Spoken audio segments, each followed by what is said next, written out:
नमस्कार, स्तुति देख रहे हैं आप और मैं हूं आपके साथ अदिति शाह। मेरे साथ है धर्माचार्य पंडित हरि गोपाल शर्मा जी। सर, आपका बहुत बहुत स्वागत है। राधे राधे। सोने और चांदी के दाम को लेकर के भविष्यवाणी आप हर हफ्ते कर रहे हैं, हमारे दर्शकों को बता रहे हैं कि सोने के दाम में गिरावट आएगी या फिर बढ़ोतरी होगी। अब जब से पीएम मोदी ने कहा है कि आप रुक जाइए, सोना मत खरीदिए, इस साल तक सोना मत खरीदिए, तो मार्केट में खलबली मची हुई है। शादी का जो सीजन है वो आने वाला है, मलमास खत्म होगा, ऐसे में लोग क्या करें, उन्हें समझ नहीं आ रहा। देखिए अदिति, यदि हम बात करें सोने और चांदी की, इस पर प्रधानमंत्री नरेंद्र मोदी जी ने जनता से अपील की, क्योंकि जो डॉलर की स्थिति है वो डॉलर की स्थिति बहुत तेजी से ऊपर की ओर जा रही है। रसिया सहित चाइना जैसे देशों ने इस डॉलर को कमज़ोर करने के लिए अपना ट्रेड लगभग दूसरे करेंसी में करना शुरू किया है, क्योंकि अमेरिका की एक मोनोपोली रहती है कि उसका डॉलर हर ट्रेड में चले। उस मोनोपोली को तोड़ने के लिए ये कार्रवाई ग्लोबल मार्केट में बड़े देशों के द्वारा की जा रही है। उसका इम्पैक्ट हमारे सोने चांदी की ट्रेडिंग पर भी पड़ता है। इसलिए मोदी जी चाहते हैं कि यदि हम, क्योंकि देश में भी यदि लोगों के घर पर बात करें तो 44 लाख टन सोना घर में रखा हुआ है, गृहिणियों के पास में जमा है।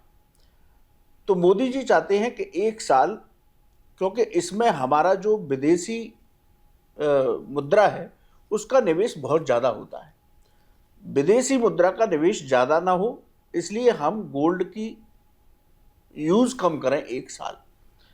लेकिन ये संभव लगता नहीं है, क्योंकि हमारे यहाँ जो भारतीय संस्कृति है उसमें सोने को बहुत पवित्र माना जाता है, और जब शादी विवाह होते हैं तो उन कार्यों में निश्चित ही सोने की वस्तुएं, जैसे मंगलसूत्र है सोने का है, क्योंकि एक लड़की को मंगलसूत्र, उसकी नथ, उसका मांग टीका, ये प्रमुख जो अंग है, कंपलसरी है, ये तो सोने के ही बनते हैं। एक जब रिंग सेरेमनी करते हैं तो रिंग अंगूठी बनती है। तो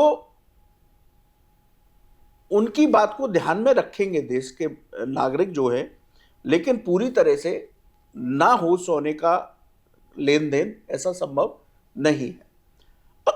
अब जहां तक गोल्ड और सिल्वर के रेट्स की बात है, तो आने वाला जो वीक है यदि उसके बारे में हम बात करें तो अभी जो सोना है वो 150 151 के करीब चल रहा है आज की डेट में, और चांदी जो है वो 260 के करीब है।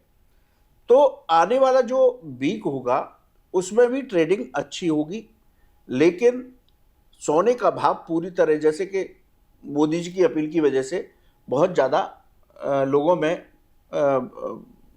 ये बात फैली हुई है, गोल्ड के जो ट्रेडर हैं उनमें भी ये बात बहुत बेचैनी से फैली हुई है कि यदि ऐसा सब हुआ, देश के लोगों ने उनकी अपील मानी, तो हमारी इंडस्ट्री का क्या होगा। लेकिन अभी इतना बड़ा असर मुझे दिखाई नहीं देता। हालांकि कल भी जब दाम गिरे थे तो दाम में बहुत ज्यादा गिरावट नहीं आएगी। तो गोल्ड की यदि हम रेटों की बात करें, अगले हफ्ते के भी रेट की बात करें, तो गोल्ड का रेट 160 तक, 155 तक ही रहेगा, इससे ऊपर नहीं जाएगा। और यदि कुछ लोग ये बैठे हैं कि नीचे जाएगा, बहुत नीचे चला जाएगा मोदी जी की अपील की वजह से, तो वो भी संभव नहीं होगा। लास्ट टू लास्ट मुझे लगता है कि यदि ज़्यादा असर हुआ इस बात का तो 135 तक ही गोल्ड डिप करेगा, लेकिन पूरी तरह डिप कर जाए ये संभव नहीं है। मेरा अनुमान ये है कि 145 से लेकर 155 के बीच में अगले वीक भी गोल्ड का रेट बना रहेगा। इसी तरह से चांदी की बात करें तो चांदी का भी रेट ज़्यादा गिरने वाला नहीं है, क्योंकि जो लोग सोने में निवेश नहीं करेंगे आने वाले समय पर, विवाह शादी आ रहे हैं, तो सोने में निवेश नहीं करेंगे तो बहुत सारी ऐसी चीज़ें होती हैं लड़की को देने वाली, जैसे कमरबंद, जैसे कौंदनी कहते हैं, वो चांदी की बनती है, पायजेब चांदी की बनती है। तो ये इन चीज़ों में बहुत ज़्यादा निवेश होगा। लेकिन ये कह दिया जाए कि चांदी भी बहुत ऊपर चली जाएगी, 3.5 लाख 3 लाख तक का लोग बोल रहे हैं, ये भी संभव नहीं है। 3 लाख से नीचे ही चांदी का भाव रहेगा, और मेरा अनुमान है कि अगले वीक तक, अभी 275 तक मेरा भाव लगता है कि 275 तक भाव जा सकता है, और यदि नीचे की बात करें तो 250 से नीचे भी चांदी नहीं जाएगी। तो ये अभी अगले वीक तक तो कोई इतना बड़ा फ्लक्चुएशन मुझे नहीं दिखता कि पूरी तरह से डिप चली जाए या बहुत ज़्यादा रेट हाई हो जाए, ऐसा संभव नहीं है। 1.45 से 1.55 तक का रेट अगले वीक रहेगा सोने का। और चांदी की बात करें तो चांदी का रेट 1.50 से लेकर के 2.50 से लेकर के 2.75 के बीच में ही रिजेंबल करेगा। आपको बहुत बहुत शुक्रिया हमारे दर्शकों को बताने के लिए कि सोने और चांदी के भाव जो है आने वाले दिनों में कैसे रहने वाले हैं। अगर आपको ये वीडियो पसंद आया हो तो वीडियो को लाइक कीजिएगा। अगर आपके कोई सवाल है तो उसे कमेंट बॉक्स में ज़रूर पूछिएगा। शुक्रिया। क्या आप जानते हैं श्री कृष्ण ही काली है? क्या आपको पता है राधा जी ने श्री कृष्ण के सामने कौन सी 3 शर्तें रखी थी? क्या आप जानते हैं कि द्रौपदी पिछले जन्म में कौन थी और उन्हें 5 पति कैसे मिले? स्तुति चैनल पर सोमवार से शुक्रवार हम लेकर आ रहे हैं ऐसी ही पौराणिक और रहस्यमय कहानियों की खास सीरीज, जहां हर कहानी में छिपा है धर्म, रहस्य और जीवन का गहरा सच। तो अभी स्तुति चैनल को सब्सक्राइब कीजिए और इस अद्भुत सफर का हिस्सा बनिए।